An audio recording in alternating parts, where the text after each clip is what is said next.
অমর প্রেম কাহিনী। স্ত্রীকে উদ্ধার করতে বাংলাদেশ থেকে ভারতে স্বামী, পুলিশ প্রশাসন নিষ্ক্রিয়। কলকাতা হাইকোর্টের পথে স্বামী। স্ত্রী পরিবারের অমতে বিয়ে করেছিলেন। বিয়ের কিছুদিন পরই স্ত্রীকে কাঁটাতার পেরিয়ে তার বাপের বাড়ির লোকেরা ভারতে নিয়ে চলে আসেন।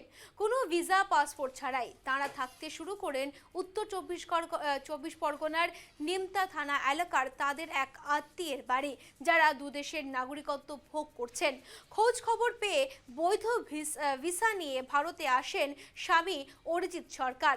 স্ত্রীকে আনতে গেলে স্ত্রী তার সঙ্গে যেতে গেলে পরিবারের লোকেরা অরিজিৎকে বেধড়ক মারধর করেন। তারপর থেকেই স্থানীয় থানা থেকে প্রশাসনের সর্বস্তরে চিঠি দিলেও কোনো কাজ হয়নি। উল্টে হয়রানির শিকার হতে হচ্ছে বাংলাদেশি ওই নাগরিককে।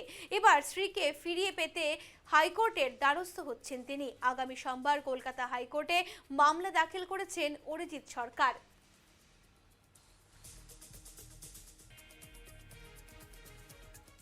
2-3 বছর ধরে ভাড়া থাকতেন।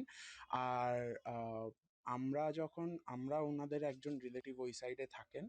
তো উনি এসেই আমাদেরকে ফার্স্ট রিকোয়েস্ট করেন যে আমার এই সাইডটা অ্যাকচুয়ালি ভাড়া দেওয়ার কোনো ইচ্ছেই ছিল না। তো সেই জায়গায় ওনারা রীতিমতো রিকোয়েস্ট করেন, তো আমরা সেই সুবাদে ওনাদেরকে এখানে ভাড়া দিই। হ্যাঁ, তো আমরা জানি ওনার হাজব্যান্ড, ওনার 2 ছেলে, এক ছেলে বাইরে থাকে, বড় ছেলে, ছোট ছেলে থাকে।